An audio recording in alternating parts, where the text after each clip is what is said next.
Good morning, students. Welcome to Amri Senior Secondary School's online classes. Welcome to SST class.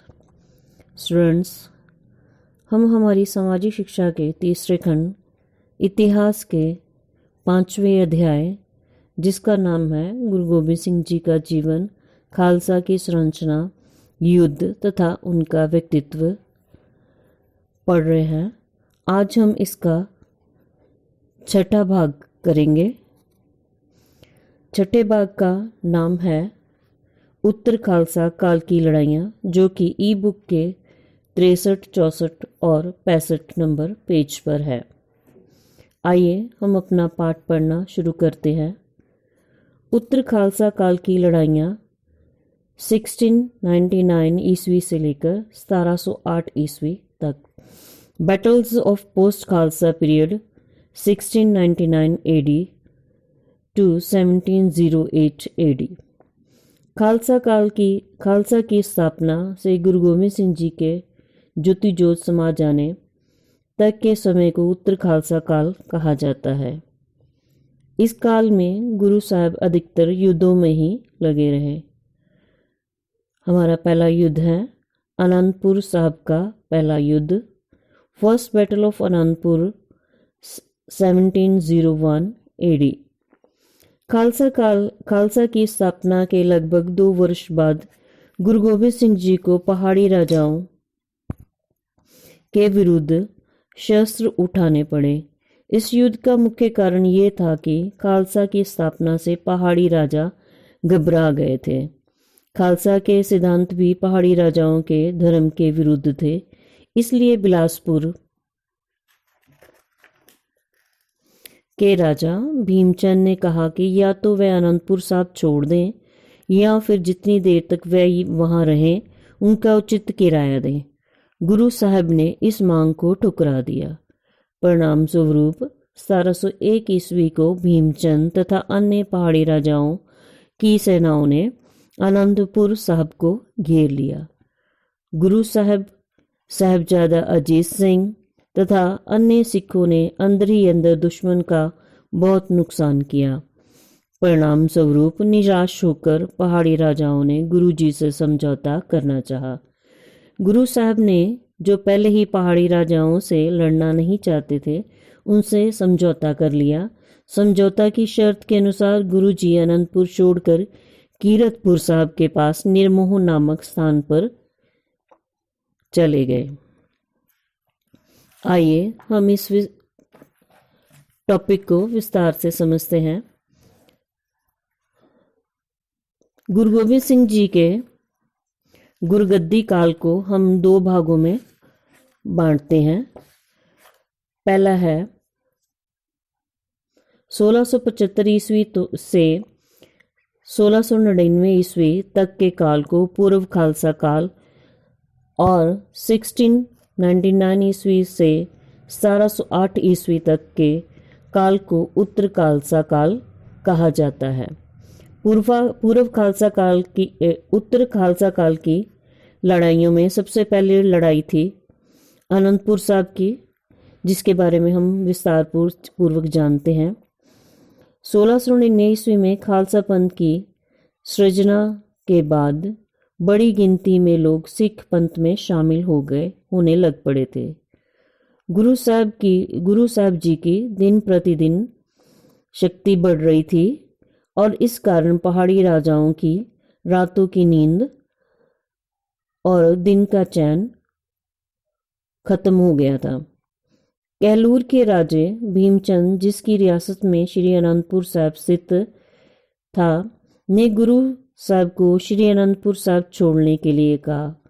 गुरु साहब ने इस मांग को मानने से स्पष्ट इनकार कर दिया।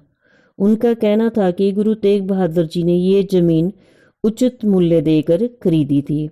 इसलिए भीमचंद ने कुछ और पहाड़ी राजाओं के साथ मिलकर 1701 ईस्वी में श्री आनंदपुर साहब के किले पर हमला कर दिया। ये घेरा कई दिनों तक जारी रहा। किले अंदर चाहे सिखों की गिनती बहुत कम थी, पर फिर भी उन्होंने पहाड़ी राजाओं का डटकर मुकाबला किया। जब पहाड़ी राजा को सफलता मिलने की कोई आशा न थी तो उन्होंने गुरु साहब के साथ संधि कर ली। ये संधि केवल पहाड़ी राजाओं की एक चाल थी। हमारा नेक्स्ट टॉपिक पढ़ते हैं। हमारा नेक्स्ट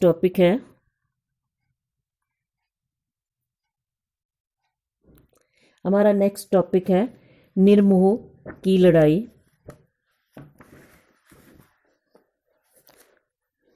निर्मोह का युद्ध 1702 ईस्वी, बैटल ऑफ निर्मोह 1702 एडी। राजा भीमचंद ने अनुभव किया कि सिखों की शक्ति को समाप्त करना असंभव है। उसकी शक्ति को समाप्त करने के लिए उसने मुगल सरकार से सहायता की मांग की। परिणाम स्वरूप 1702 ईस्वी के आरंभ में एक तरफ से राजा भीमचंद की सेना तथा दूसरी तरफ से सरहिंद के सूबेदार के नेतृत्व में मुगल सेना ने निर्मोह पर आक्रमण कर दिया। आसपास के कुछ गुर्जरों ने आक्रमणकारियों का साथ दिया। दूसरी तरफ गुरु गोविंद सिंह जी तथा उनके सिख भी युद्ध करने को तैयार थे। सिखों ने बड़ी बहादुरी के साथ दुश्मन का सामना किया। एक रात एक दिन लड़ाई होती रही। अंत में गुरुजी ने शत्रु की सेना को परास्त कर उसे भागने पर मजबूर कर दिया। श्री अनंतपुर साहब की पहली लड़ाई के बाद गुरु गोबिंद सिंह जी कीरतपुर साहब के नज़दीक स्थित निर्मोह नामी गांव में चले गए। यहाँ पर भी भीमचंद ने मुगल फौजों के साथ मिलकर गुरुजी की फौजों के ऊपर 1702 ईस्वी में हमला कर दिया। सिखों ने इस साझा फौज का बड़ी बहादुरी के साथ मुकाबला किया। अंततः सिख फौजों की फौजें विजयी रहीं। नेक्स्ट है हमारा सतलुज की लड़ाई। नेक्स्ट टॉपिक है हमारा सतलुज की लड़ाई 1702 ईस्वी, बैटल ऑफ सतलुज 1702 एडी। चाहे गुरुजी ने निर्मोह के युद्ध में जीत प्राप्त कर ली थी, पर फिर भी गुरुजी ने निर्मोह छोड़ने का फैसला कर लिया। उन्होंने अभी सतलुज नदी को पार भी नहीं किया था, दुश्मन की सेना ने उन पर आक्रमण कर दिया। गुरुजी की सेना ने दुश्मन का डटकर सामना किया। लगभग 4 घंटे युद्ध चला।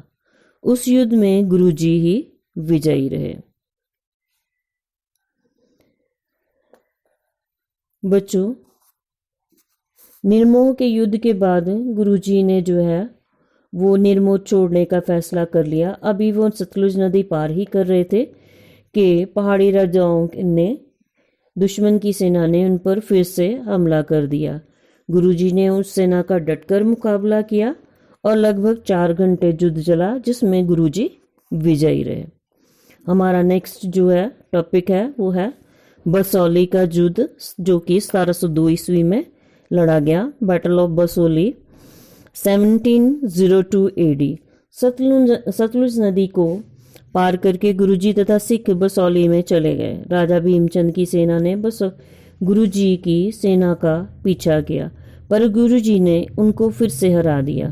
क्योंकि बसौली तथा जसवान के राजा गुरुजी के मित्र थे, इसलिए भीमचंद ने गुरुजी से समझौता करने में ही लाभ समझा। ये संधि 1702 ईस्वी के मध्य में हुई। परिणाम स्वरूप गुरुजी फिर से अनंतपुर साहब में आ ठहरे। इसके पश्चात 2 वर्ष तक गुरुजी को कोई भी युद्ध नहीं लड़ना पड़ा।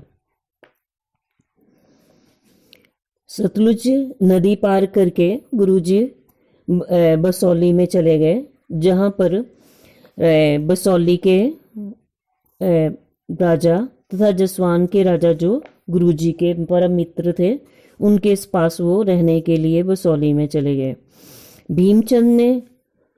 भीमचंद ने गुरुजी का पीछा किया, पर जब उसको पता चला कि गुरुजी बसौली में ठहर गए हैं और वो जो है बसौली और जसवान के राजाओं के साथ जो था वो युद्ध नहीं करना चाहता था, इसलिए उसने गुरुजी के साथ समझौता कर लिया और इस समझौते के बाद गुरुजी फिर से अनंतपुर साहब में चले गए और उनको अब जो था वो 2 साल जो है कोई भी युद्ध ना करना पड़ा।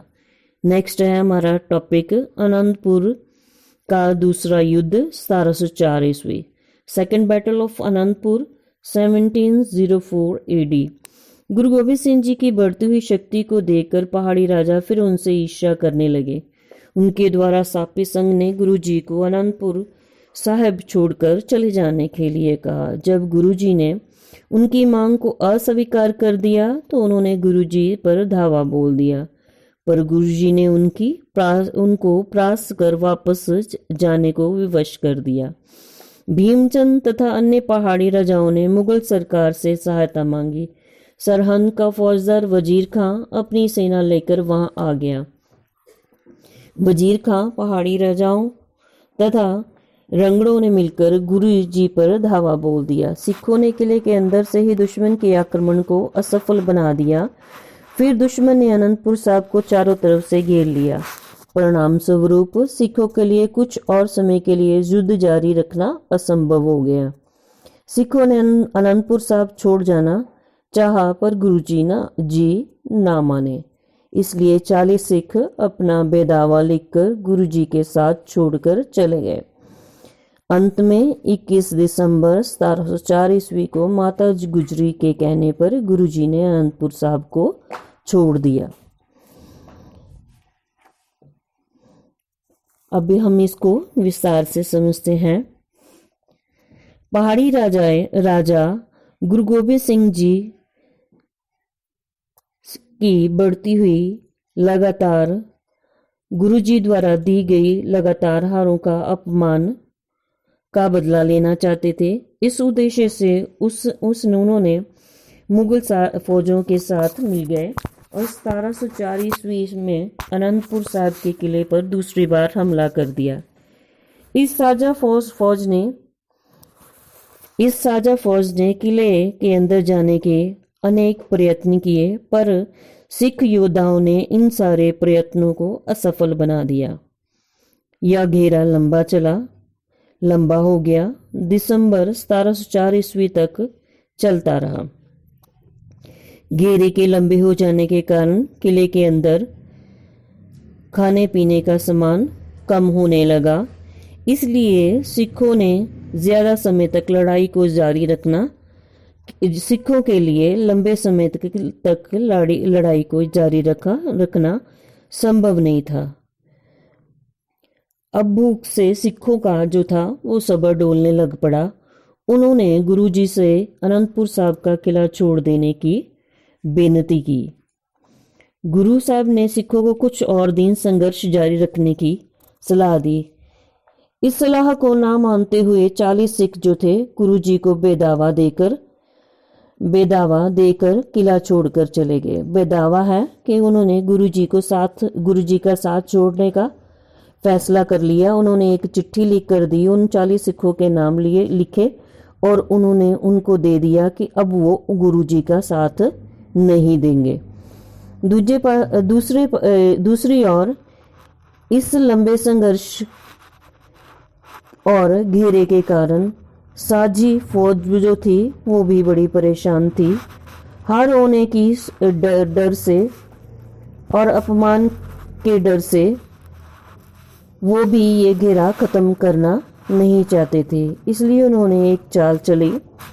उन्होंने कुरान और गौ माता की सौगंध खाकर गुरुजी को ये भरोसा दिलाया कि वह अनंतपुर साहब को छोड़ जाएंगे तो वह उन्हें कोई नुकसान नहीं पहुंचाएंगे।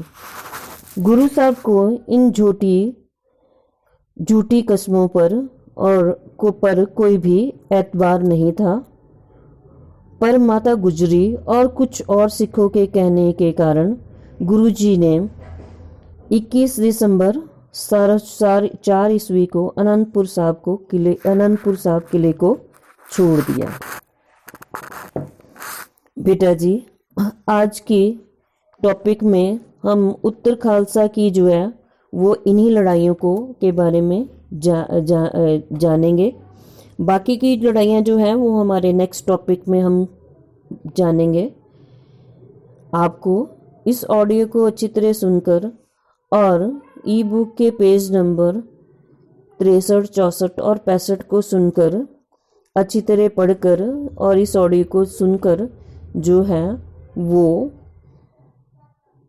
मेरे द्वारा पूछे गए MCQ बहुविकल्पीय प्रश्नों के उत्तर जो है वो अपनी कॉपीज पर लिखने भी हैं और याद भी करने हैं।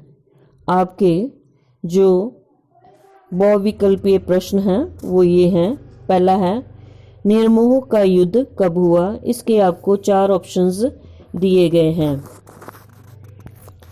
इसके आपको 4 ऑप्शंस दिए गए हैं। आपको सही ऑप्शन पर जो है वो टिक करना है। दूसरा क्वेश्चन है बहुविकल्पी है, सतलुज की लड़ाई में युद्ध कितनी देर चला। इसके भी आपको 4 ऑप्शंस दिए गए हैं। आपको सही ऑप्शन पर टिक करना है। नेक्स्ट बहुविकल्पी है, किस युद्ध के बाद भीमचंद ने गुरुजी से समझौता करने में लाभ समझा। इसके भी 4 ऑप्शंस आपको दिए गए हैं। आपको सही वाले पे टिक करना है। नेक्स्ट क्वेश्चन है बहुविकल्पी है, बेदावा किस स्थान पर लिखा गया। इसके भी आपको 4 स्थानों के नाम दिए गए हैं। आपको सही नाम स्थान पर जो है वो टिक करना है। उसके बाद अगला बहुविकल्पी है, बेदावा कितने सिखों ने लिखा था। इसके 4 ऑप्शंस दिए गए हैं। आपको सही ऑप्शन पर जो है वो टिक करना है और जो है अपना काम जो है वो सुंदर सुंदर लिखाई में अपनी कॉपीज पर लिखना भी है और इसको याद भी करना है। थैंक यू बेटा जी।